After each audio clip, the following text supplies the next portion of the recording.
morning. Good morning. My name is Linda Pratt, and I'm a member. Just a second.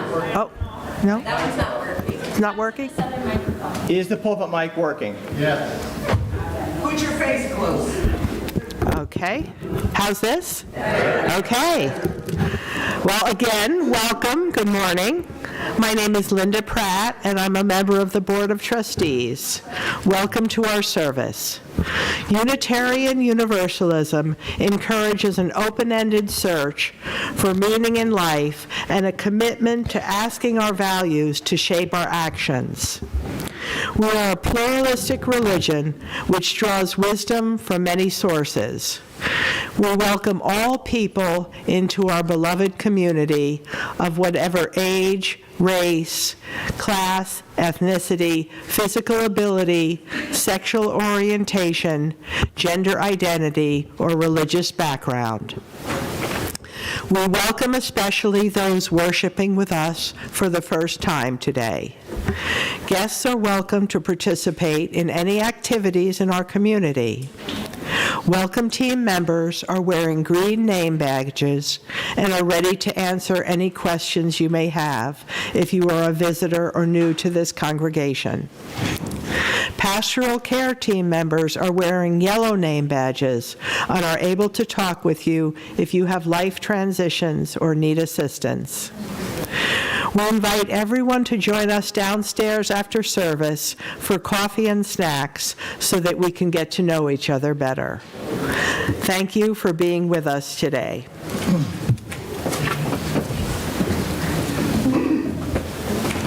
We have a couple of spotlight messages and then a surprise video. I'm Melanie, and I'm a member of the Welcome Team, and I want to invite you all to join us for a birthday celebration downstairs. We have tables set up for each month, so pick the table that's your birthday month and meet some new people, new friends today. I also am working on a project that is to update our membership board, and we have really outdated pictures of people and a lot of pictures missing. So Joe Macheco, is Joe up here there's Joe. Joe will be outside of the, Joe, would you stand up? So, thank you. Outside of the birthday room under the canopy. And so he'll be taking pictures, so if you notice he doesn't have anybody there, run outside for a minute and he'll snap your picture, and we'll get them up on the bulletin board. Thank you.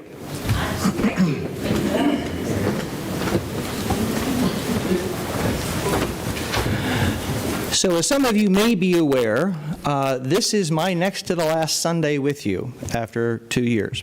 Next Sunday will be my last Sunday, and next Sunday will also be our flower communion. So you need to bring flowers with you next Sunday to share and exchange as part of that tradition.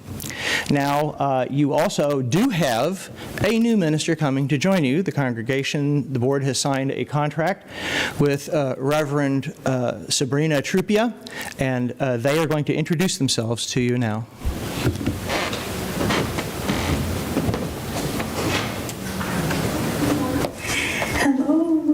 Congregation of the Quad Cities. I am the Reverend Dr. Sabrina Trupia, but you can call me Rev or Rev Sabrina. I am delighted to have been chosen as your minister, and I can't wait to start dreaming up together ways of making meaning, making community, and having fun. A little bit about me. I'm originally from Italy, but I've been living in Edwardsville, Illinois with my spouse, my daughter, and 2 cats for the past 15 years or so. Edwardsville is part of the suburban community of St. Louis, except it's on the Illinois side. A fun fact about me is that I have walked inside a volcano that was dormant. And another fun fact about me is that I am gender non-binary, and so I use they, them pronouns. I was always a minister. In my previous careers, I was a scientist. First, I was a geologist, and then I got a PhD in chemistry. And the rest of my career was spent working on renewable energy and biotechnology.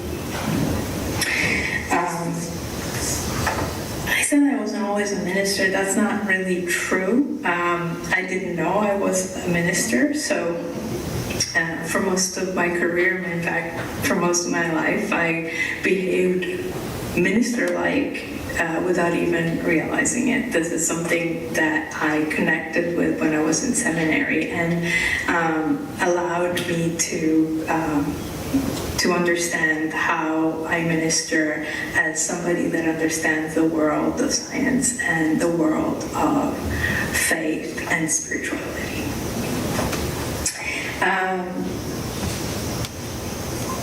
I'm excited to meet you all at some point in August when I'll be at your congregation. And meanwhile, I just wanted to leave you with a blessing. May you be well. And may each one of these summer days give you all you need in each unfolding moment. May it be so. Blessed be, and amen.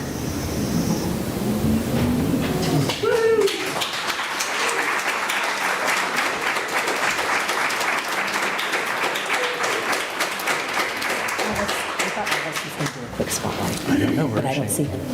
Alice, were you going to do a quick spotlight? I don't see Alice. Okay, or I can do it. Since I'm standing up here, I'm Lori McCullum. In recognition of Reverend Patrick's work with us for the last 2 years, we're going to host a potluck for him next week after service. Everyone is encouraged, welcomed, and we all hope you'll bring a dish to share. Thank you. Let me just add a couple of things for context in dealing with your coming ministry with Reverend Trupia. It's important to understand, I came in specifically to work with you as a transitional or interim minister. And my job was to help you do very specific kinds of tasks, and I was pre-fired. So my job was to come in, do things for a set period of time, 1 to 2 years, and then to leave. And that's what I'm doing. As much as I love you, this is my turn to take an exit. And we'll be talking about some of those things in a newsletter column about being in contact and that sort of thing. And basically, you need to focus on Reverend Trupia at this point. Reverend Trupia is coming to you technically on a contract. That's basically because the UUA, in its wisdom, has said that anything less than full-time should be on a contract instead of being a call at this point in time.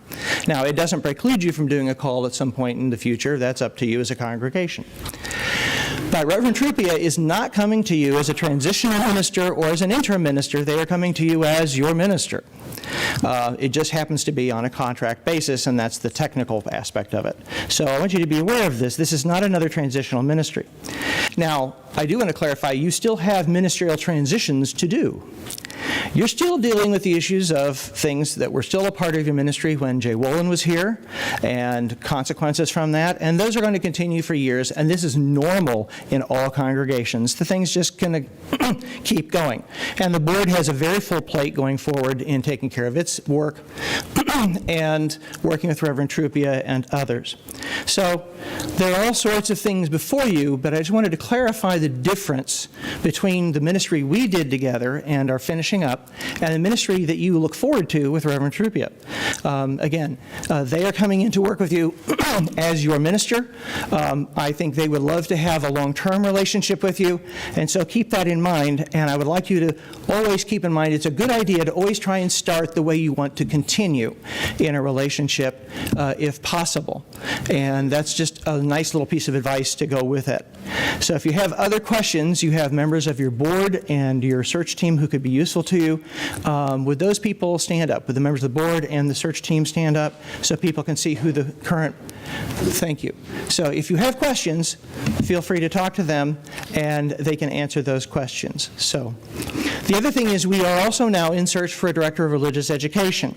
And I would like the folks on that search team to stand up now if they're in the room. There you go, some of the same people. And if you have questions about that job or know someone who might be good for it, please be in touch with these folks. I'm sure they'd love to hear from you. So thank you very much. And now we're going to go into our worship service.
Bright morning stars are rising, bright morning stars are rising, Bright morning stars are rising.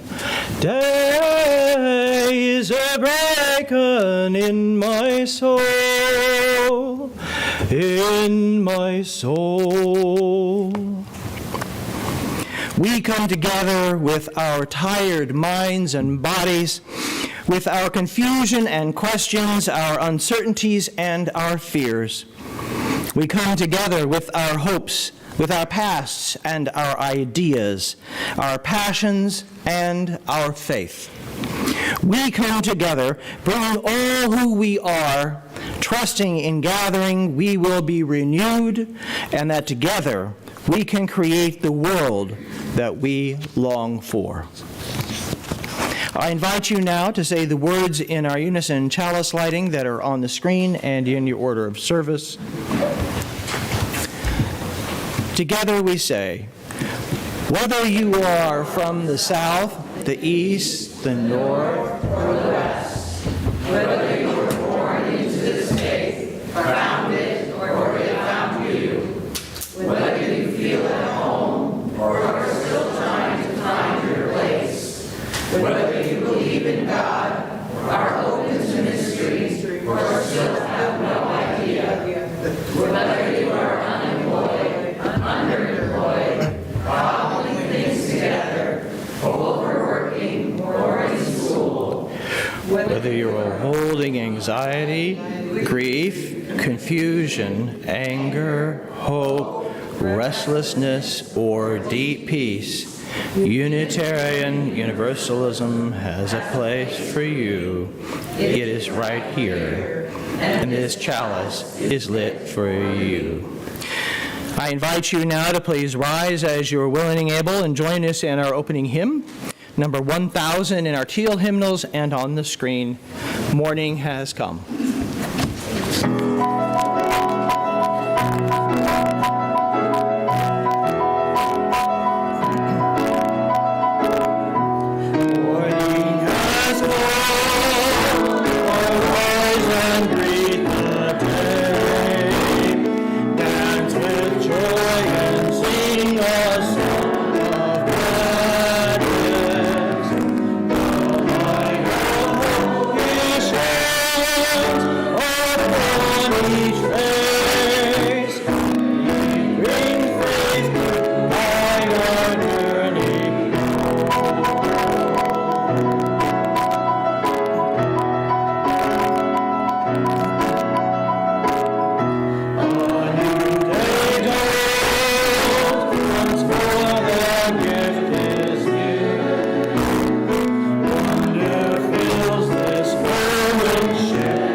Please remain standing as you're willing and able in body or spirit to share our responsive reading in your order of service and on the screen, Thresholds.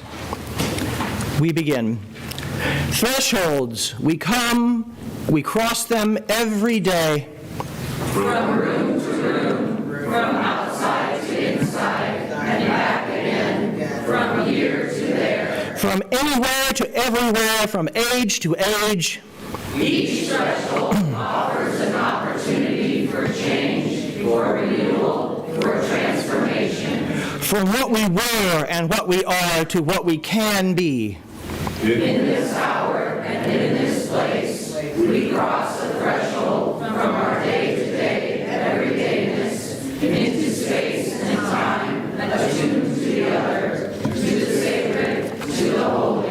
into an awareness of new life pregnant with possibilities.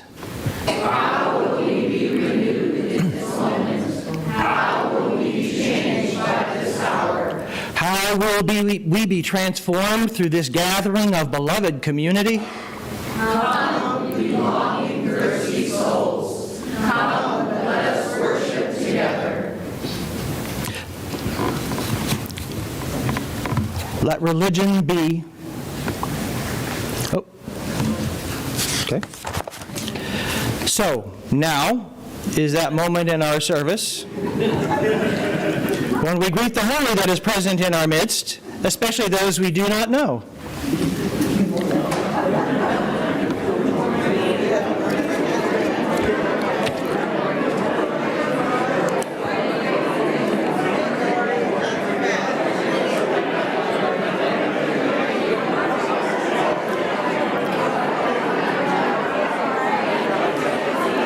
I didn't delete something. I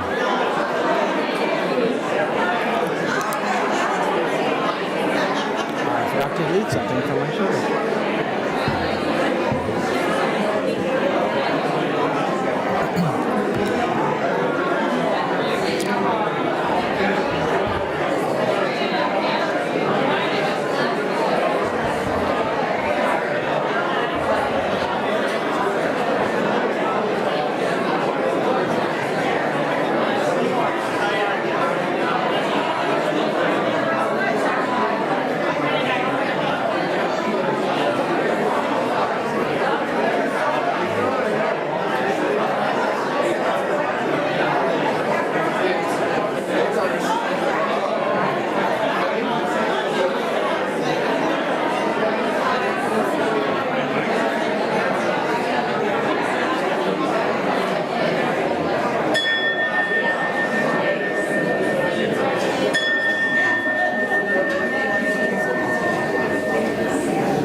So today we have a very special opportunity.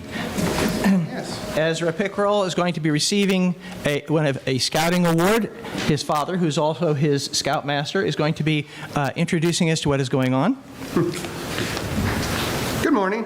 Good morning. Good morning. So Ezra has earned his Love and Help emblem for his Cub Scout award and in Bear Scouts, which also means he is now a Weebelo.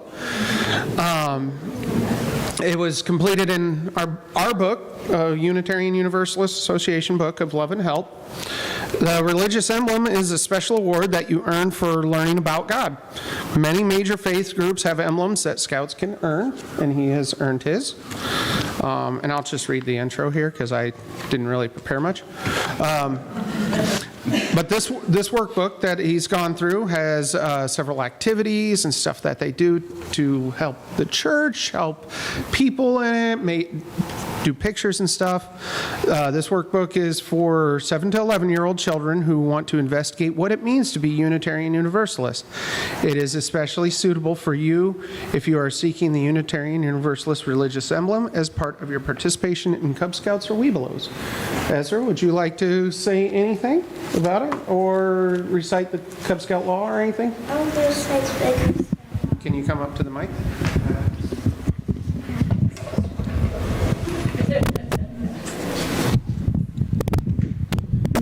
No, you don't need.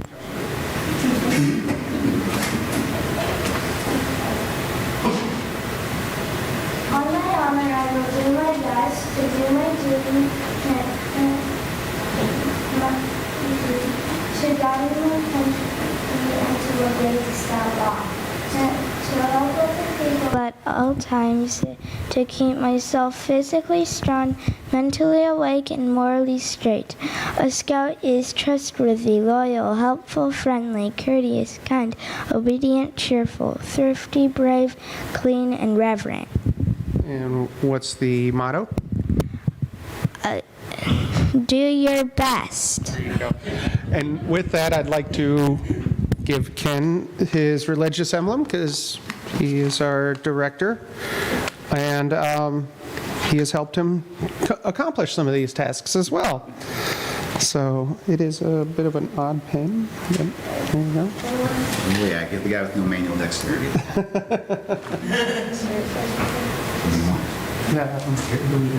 The opportunity here is not to have to practice the first aid. Yes.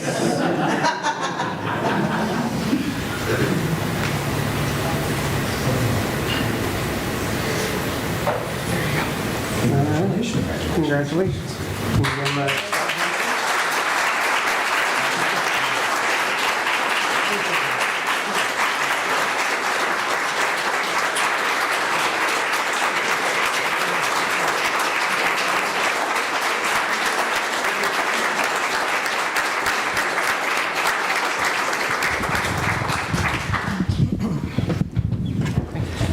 Before he wanders off too much, I do want to say that I think it's very special that he wanted to share his achievements with all of us here. Every morning before class, we always do our joys and sorrows, like what we do up here, we do it downstairs. And Ezra always comes in with a well-prepared list of joys that he likes to share with everybody down there. And I think it says something very special about the community that he's a part of, the safety that he feels here to be able and to want to share this special achievement with you all. So again, I want to say congratulations, Ezra.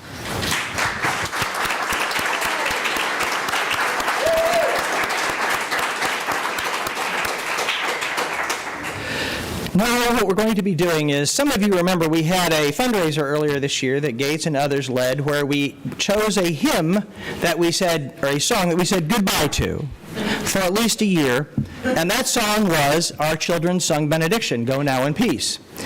And so to take the place of that, Gates has found this particular song, Light That Lives in You, by La Juan Carter. And he's now going to introduce us to this song, and the choir is going to sing it for us, and then we're all going to get to sing it too. All right?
It's time to find your way.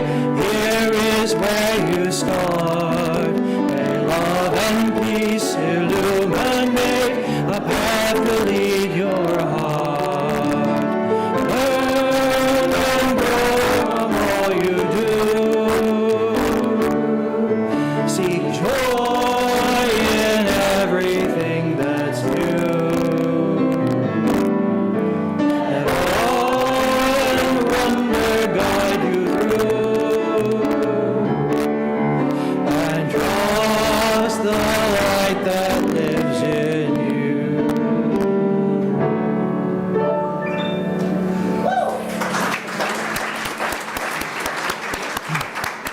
So the next time you ask for something new, remember, you get what you ask for.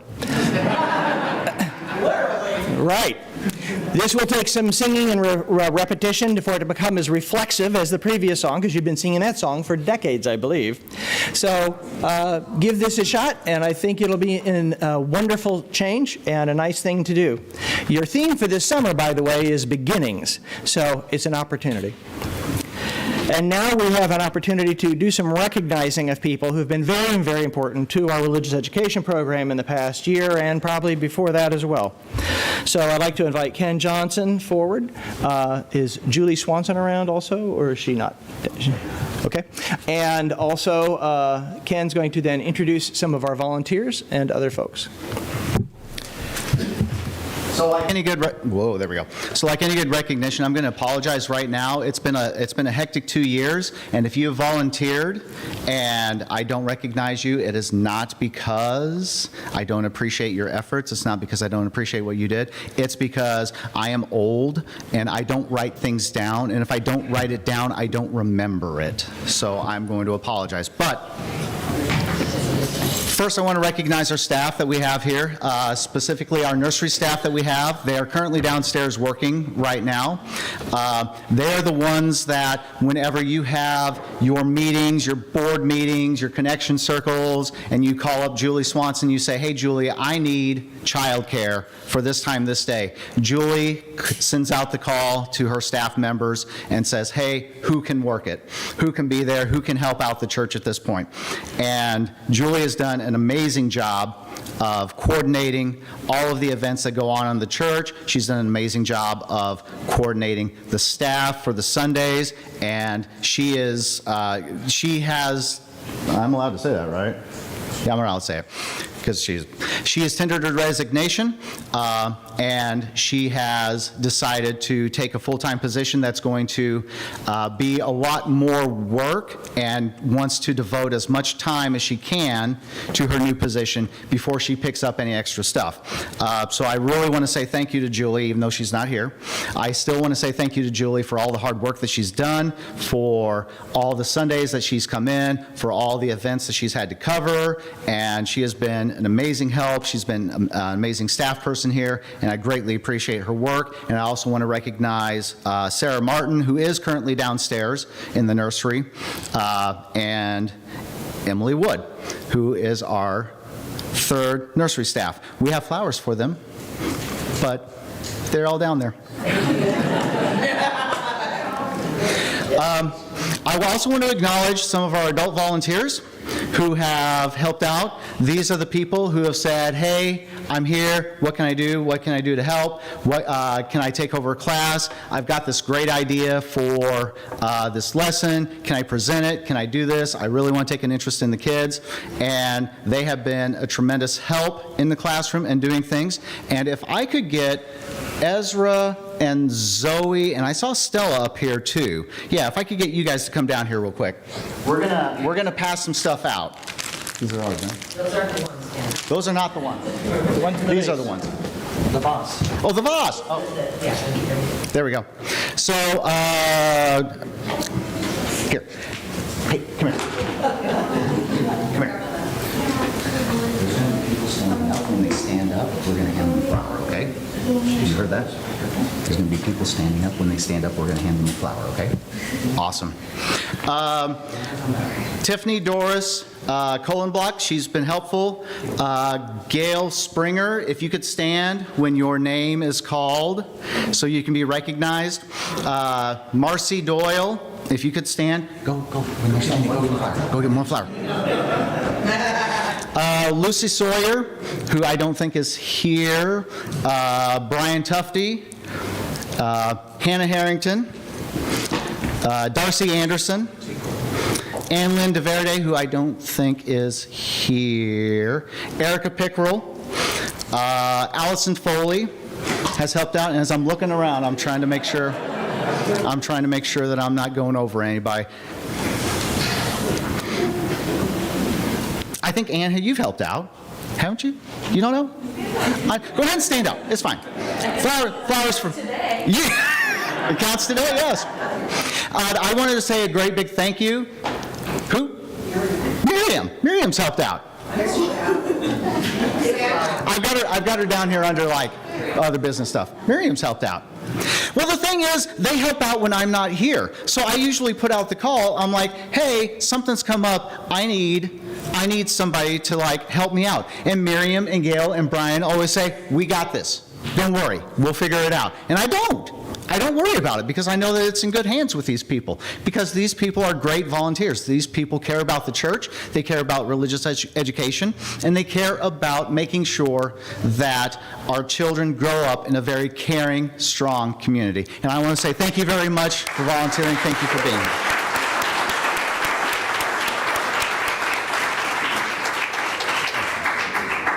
Now, I would be remiss if I also didn't say, and I don't think they want any flowers, but I also want to say a great big thank you to all the teens that have been showing up and coming, because without their help, our special events would not be done. Our trunk or treat, our Witch's Ball event, the Easter egg hunt, the Mother's Day brunch, these things were put on and joined with the teens of the church. Some of them are not here, and some of them don't want to be recognized if I see the glare on his face back there.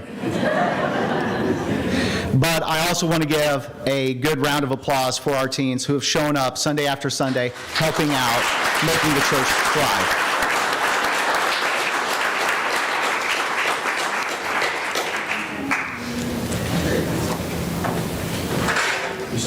Oh, I'll stay put. And of course, with Ken moving on, he's done so much to rebuild our children's programming in the last couple of years. So the board very much wants to thank you for your delightful storytelling, your graciously modeling the courage to be imperfect, which is not a joke at all. It's so important. It means so much. Most of all, for being someone that our children trust to be accepting, welcoming, loving, and kind. We're so grateful that you've shared your gifts and your heart with us, and we send you off with love.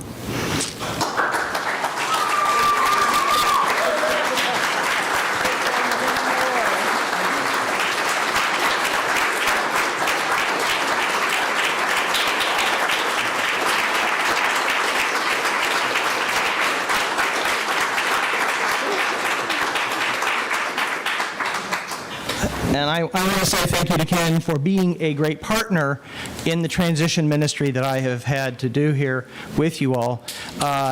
He has been great. I know Ken didn't mean to come in as a transition figure, but it's what we call the unintentional interim. And he did a great job of dealing with a lot of very important issues that were pending for the congregation in regards to the religious education program, renewing the religious education team, and all sorts of other things that needed to be taken care of. And he's created a good foundation for you going forward for whoever you bring in as your next religious education director. And Ken's not going away. He's still a member of the congregation, and he will be around, but he is not going to be the guy you go to now for stuff. You should leave him alone, okay? And I will say the same thing for Julie also. Julie is now stepping down as our child care coordinator at the end of the month as well. And so we'll be looking for a new child care coordinator as well. And she will also continue being a member and around, but also she's not going to be in charge of anything anymore. So again, leave her alone. That does not mean they can serve on committees either, okay? They should not be doing those things. They should have time for themselves, and you need time to do other things with other people. So again, thank you, Ken. You have been amazing and wonderful, and I truly appreciate it as a colleague. Okay.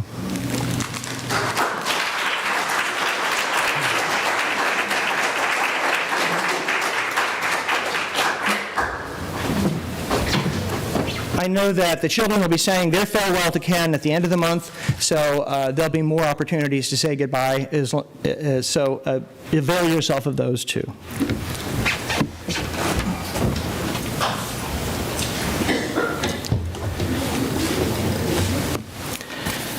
And now is a time in our service when we come together to share the joys, concerns, and milestones that are a part of our lives.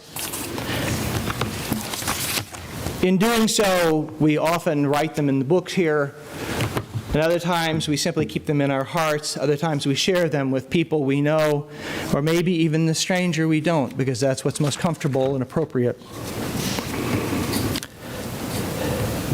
Among us here, the following has been shared. James B. writes that my cat has a mass in her ear and may be benign, maybe not. Surgery consult next week. Someone writes, thank you for the beautiful weather, anonymously. Ann Hannah Harrington writes, happy 31st birthday to Diane Harrington today.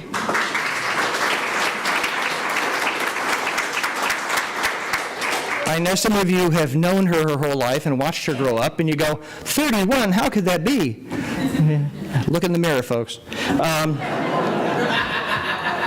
I know it's true for me. And Barb Thompson, who has just left her term on our board, says thank you and congratulates all of those who worked on the process of bringing Reverend Trupia to the congregation. Specifically, she'd like to thank Alice Martin, Ann Harrington, Darcy Anderson, Diane Harrington, and John DeGrief. So thank you to all those folks and others who have worked so hard on this initial part of the process. More to come. Is there anyone who has shared online with us today? Not at this moment. Not at this time. Thank you.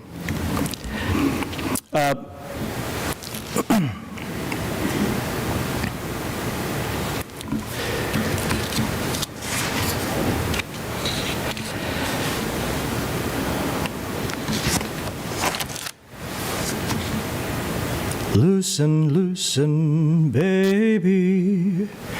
You don't have to carry the weight of the world in your muscles and bones. Let go, let go, let go. Holy breath and holy name. Will you ease this pain? All will be well, and all will be well. All manner of things will be well. You are not alone, dear one. You are among all those who have walked this straining path before. You are not alone. You are with the wisdom of all your ancestors who live, if only in the cells of your body and your breath, remembering you from the beginning. You are not alone. You are with us.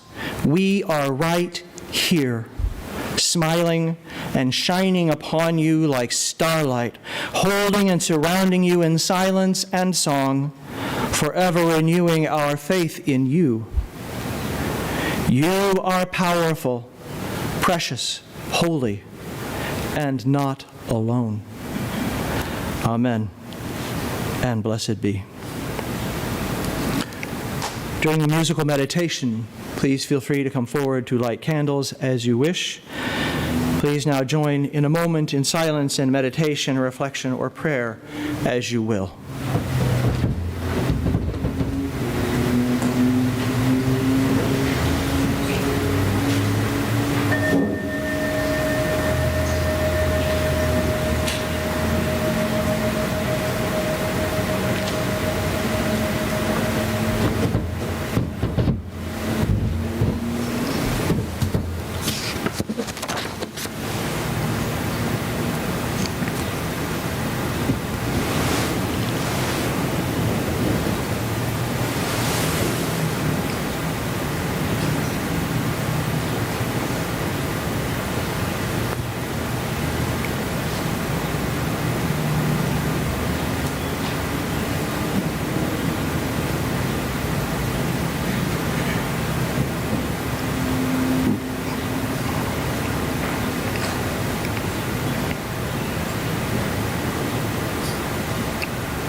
embrace all of those things which we have shared or which we hold in our hearts.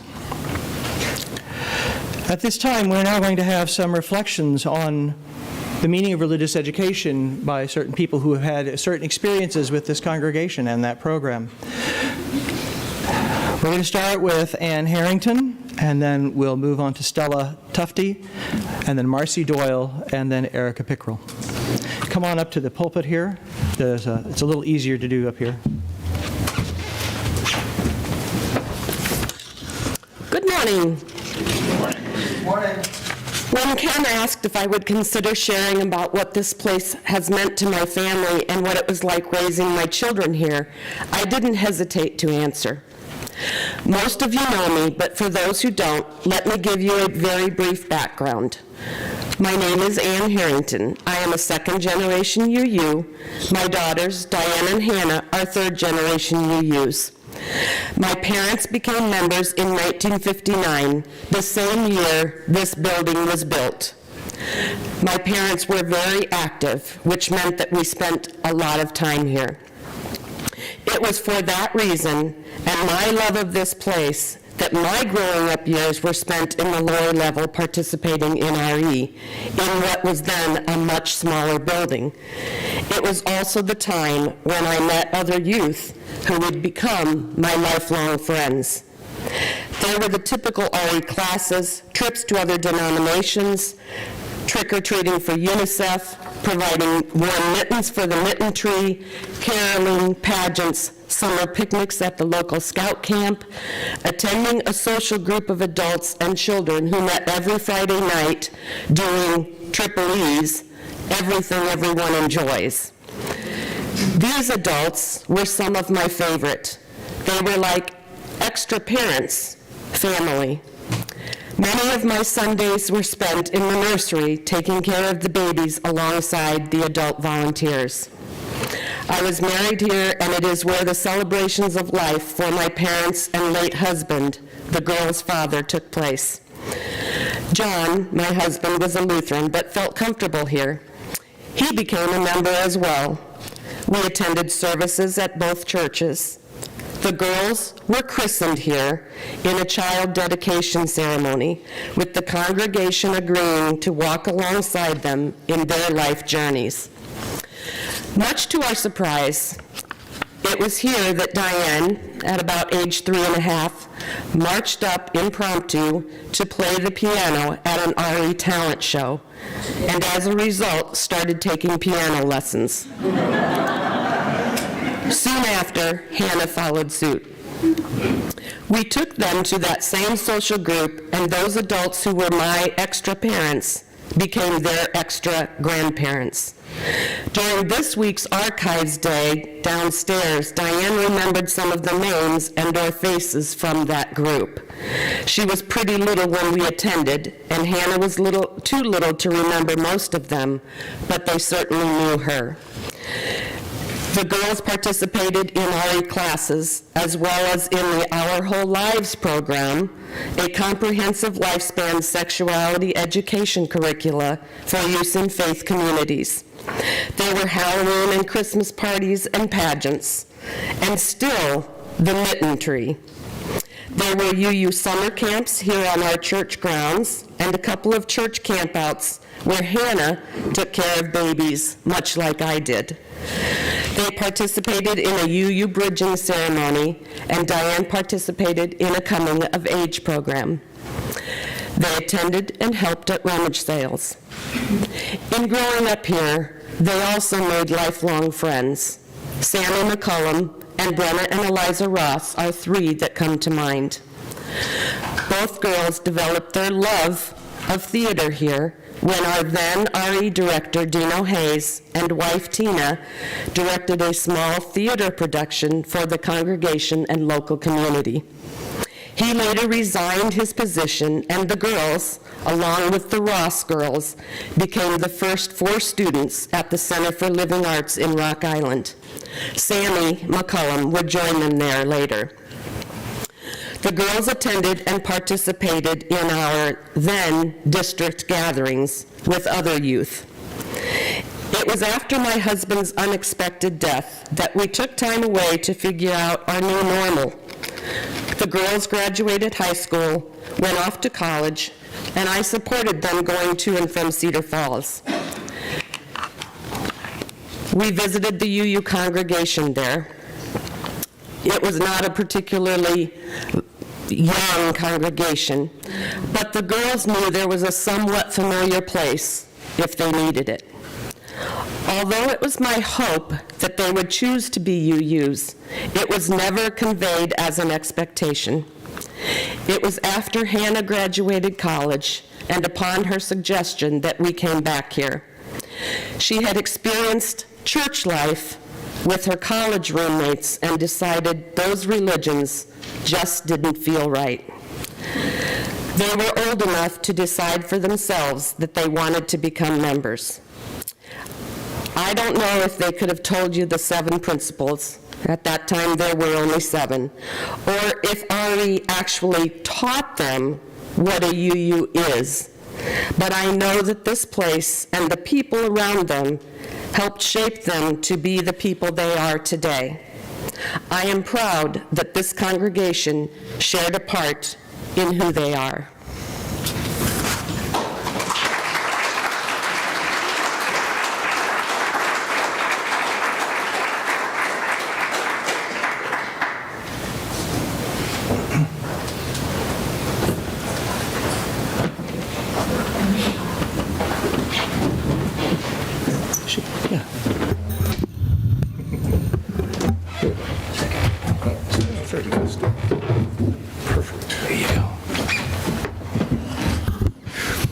So at the other end of the spectrum, Ken asked if Stella, we've been coming here since 2017, so she's been from when she was this tall in the nursery to now just finishing 4th grade, and I don't know if Stella would like to talk for a bit about why she likes coming here and why she keeps coming back.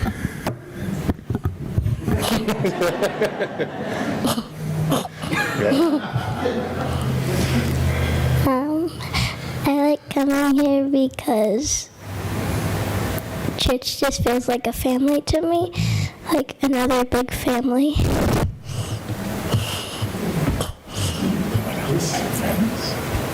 And I also have a lot of friends here.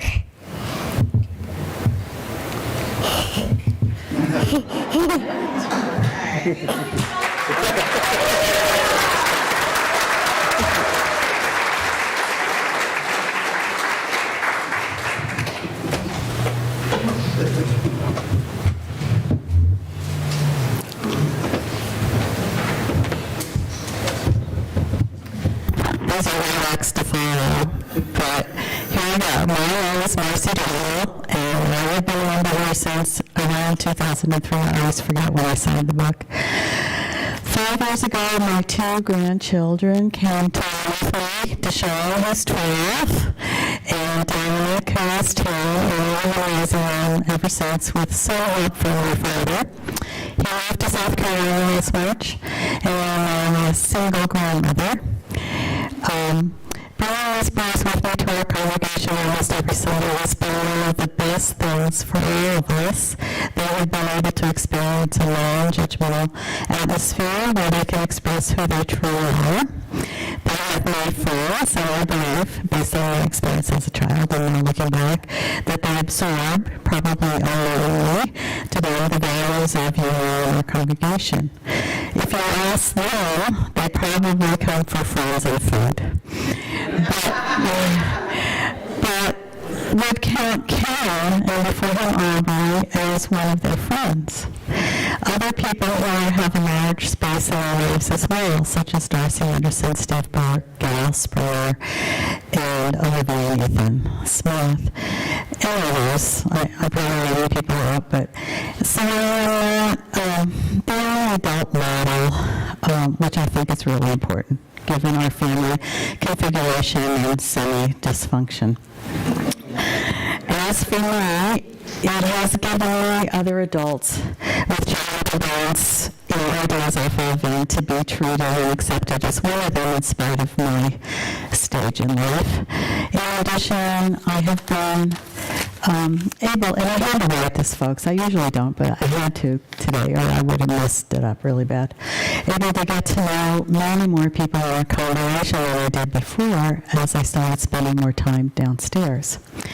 Our RE program survived the pandemic largely due to Aubrey's creativity, and now has settled into a model similar to a traditional Christian Sunday school, but instead of the Christian stories, although they come by here and there, because that's one of their sources, just one, they are taught union values, acceptance, dignity of all creatures, kindness, hopefully some critical thinking, self-worth, etc. I consider myself and our little family very fortunate to be here. One last thing. Thank you, Ken, for all the love and for me and us. Your work and acceptance of my boys, and especially Deshaun, has been very, very, very much appreciated. Thank you.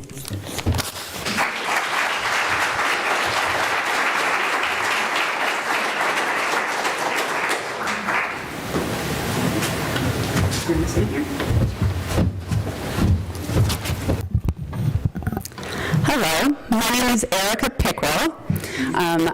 You've met my family up here already today. This is Zoe, and Ezra is back there, and Stephen. We started coming here, Steve and I were discussing exactly how long yesterday, and it's kind of mushy, but it was about 7 years ago because Zoe wasn't born yet, and Ezra was about 2.5 years old at the time. I actually remember meeting Sarah Martin and was introduced to her as they were both having a baby about the same time, so it's kind of crazy. But Steve and I started coming to try to find a liberal and progressive community that we could connect with. And as parents to a 2.5-year-old that had started talking and was already a little inquisitive, we started learning exactly what we were going to teach him about religions. But as soon as he started coming, Ezra immediately loved this community too and would beg to come back. And I didn't remember that growing up for myself. I was asked by Patrick to reflect on why is religion important from a parent's perspective. I realize as an individual it's going to be different for everyone else in this congregation a little bit, but we all want to meet our children's needs. And when we move up the Maslow's hierarchy of needs, we want to belong, we want to have self-esteem, and we want to be the best version of ourselves. And we want all of that for our children. Personally, I consider myself a humanist, and I find spiritual connection in nature very important, but I grew up Catholic, and my family wasn't very good at it. So I felt a lot of judgment that I didn't understand from my community because we weren't good at it. But I was trying to be good, and I felt a lot of shame for questioning what I was told. When we talk about being a doubting Thomas, and you believe that if you question anything, you're a doubting Thomas, and that is inherently bad. So as I grew up, I didn't know if I needed religion, but I knew that I needed to feel like I belonged somewhere. And I needed to be able to feel spiritual on my journey to knowing the answers of who I was. And I know that my children need this as well. So why do our kids need religions if we don't have a creed, if we don't have religious education? I think because of things that stand vacuum. This world will tell them what to believe and discourage them from having an open mind. But I want to tell them that what they believe is beautiful and their questions are beautiful. So without religious education from various sources, they may grow up to value only a very limited perspective. It might be my perspective, but it might be limited. They have to live in a world where they can collaborate with others from different backgrounds, different religious backgrounds. And one of the challenges in Unitarian Universalism, I think, is that one of our principles is that we value people of all religions.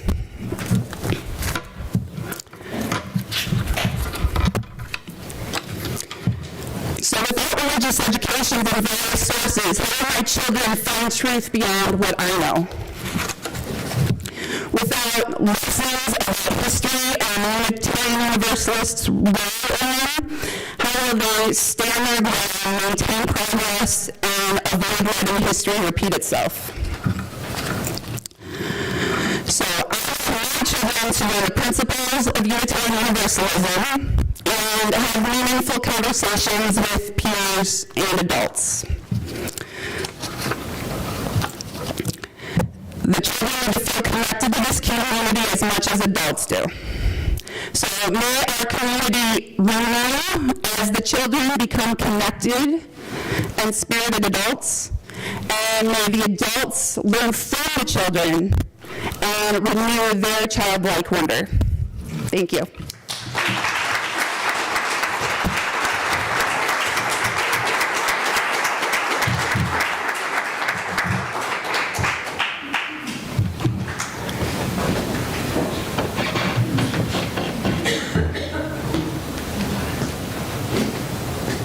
So at this time, I'd like to invite Ethan Springer forward. Ethan Smith, excuse me. I'm sure you get that a lot. Just come on over here on my left side. There you go.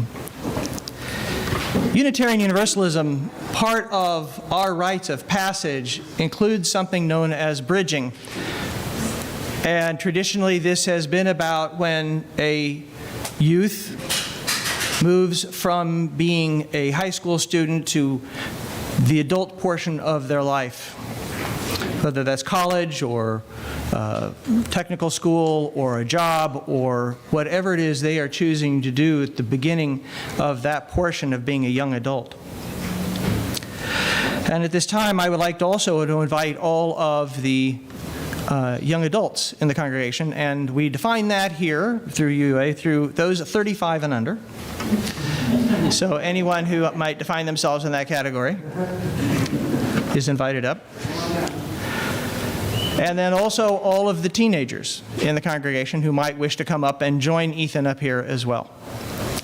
I see some of you hiding in the back. If you'd like to come up, please join us. Even if you're visiting, please come and join us. Hey, come around behind Ethan over here.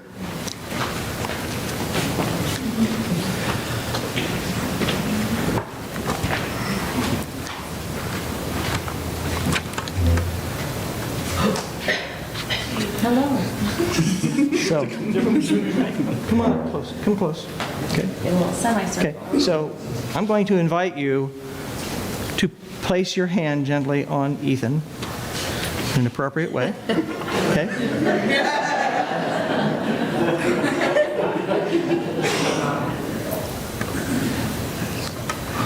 And now Ethan Roman Smith. We bless you today. May your mind be on fire with wonder and wisdom. May your heart be aflame with love for this life. May your hands be ignited with purpose, and may your spirit be aglow with courage and compassion. Ethan, you are a light unto this world, and you carry our steadfast love with you wherever you may go. I'm going to invite you in the congregation and those with me here to repeat after me. Ethan, believe in your vision. Ethan, believe in your vision. Follow your dreams. Follow your dreams. And know always that when you return to us, here you will find the hands of friends. We bless you. We love you. May your life unfold with joy. Amen and blessed be. Amen and blessed be. And we also have a gift for you. We have for you your very own chalice to take with you wherever you go, and may its light guide you wherever it is appropriate you to should be.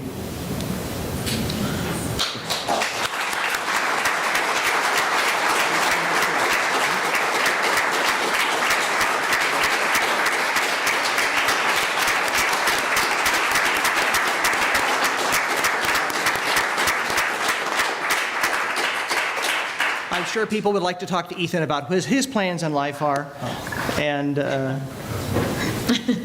and you can do that later when we have cake. So thank you very much. Good.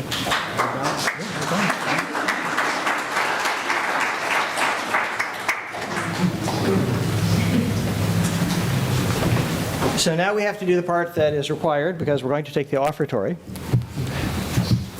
And in this congregation, we are a theologically diverse community. Our membership is open to all in accordance with our values and our mission and vision. We are entirely self-governed as a democratic community, and a part of that privilege means that we have to pay our own bills and that we have to raise our own funds. So we are now inviting you to participate in the blessing and giving as the ushers come among you to accept the gifts of this congregation. We are sharing half of our undesignated plate offering this Sunday with the QCAD, which is Quad Cityans Affirming Diversity. It is the longest-standing queer organization in the Quad Cities region that provides resources, advocacy, and support to the LGBTQIA+ community. Thank you for your generosity.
That song was called When We Were Young, and I think I'm going to work out to it now. What? It's by the Killers. Oh, by the Tillers. Excellent. Killers. K. Got it. I wear hearing aids, so. I'm going to give you a very brief summary of my homily because time is moving on and there's cake to be had. There's a lot to be said about religious education in our congregations.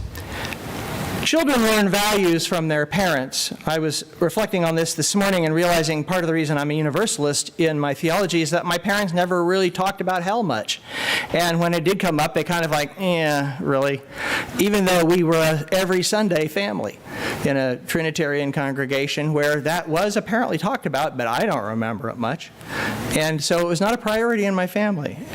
And when I asked my mother at some point in time, because being raised in Texas, everybody says, "Are you saved?" As part of your growing up conversations with kids. I asked my mother one day if we were saved, and I think she may have been busy doing something, like baking something or whatever, and she said, "Of course we are. Jesus died. Everybody's saved. Go away." Which is classic universalism, redemption.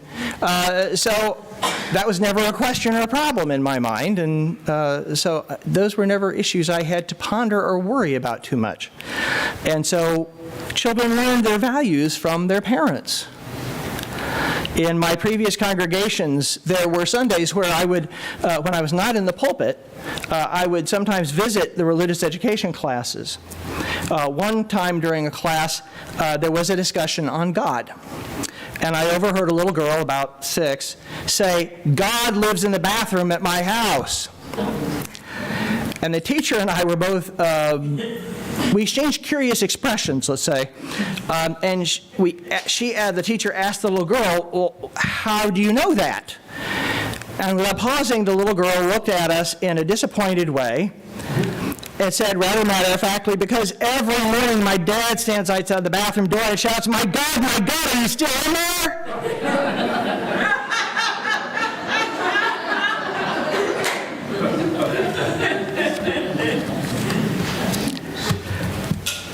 Ultimately, we want our children to become responsible adults who make their own decisions about what to believe and how to live. But we do have to give them a path by which to get there. We can't let them go free range. And the idea that simply we just let them do that is just totally oblivious to the way people actually learn and do things in the world. If we don't teach them things, somebody else will. Count on it.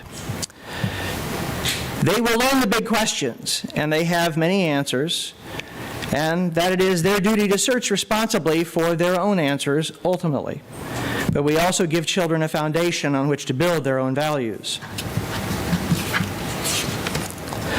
Role modeling and teaching our faith to our children passes on the values that we claim for ourselves as adults as important. And if they're important for us as adults, why are we not teaching them to our children?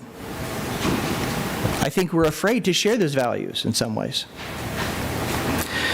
Because it renews the community of faith that we share, that we value, handing it on then to the next generation of future adults.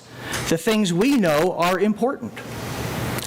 At the same time, teaching is one of the best ways for us as adults to learn, which in turn expands and renews our own understanding of our faith. Parents and guardians, you can help your own children learn the importance of religious education by facilitating regular attendance and showing an interest in what happens each week.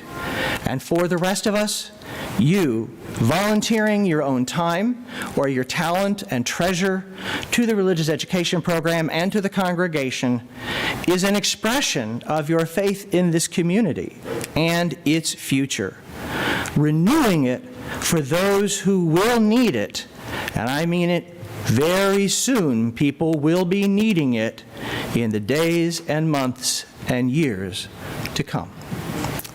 Amen. I invite you now to join us in our closing hymn, number 1028 in your teal hymnals or on the screen, and rise as you're willing and able in body or spirit in singing the Fire of Commitment.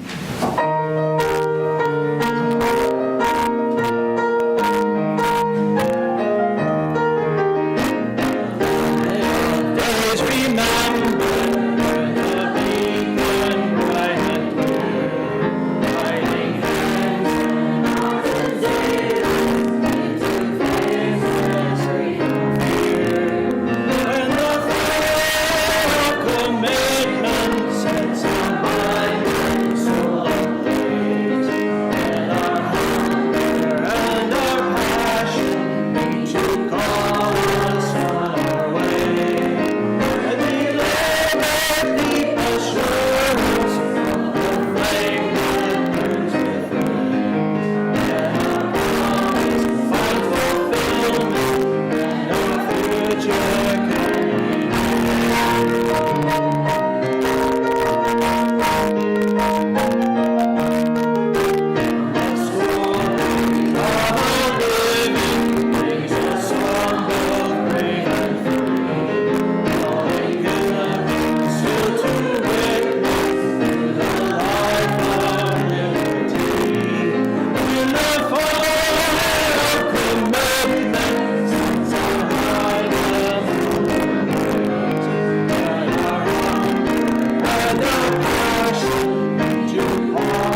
As you remain standing through our benediction, let us now send our light out into the world as we say our chalice extinguishing.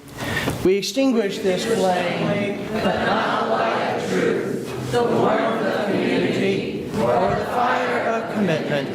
These we carry in our hearts until we are together again. We are never complete. We are never finished. We are always yet to be. May we always allow others to be and help and enable each other to grow toward all that we are capable of becoming. May the Eternal bless you and protect you. May the Eternal smile upon you and favor you. And may the Eternal befriend you and prosper you and all people always. Amen and blessed be. Please be seated for the postlude.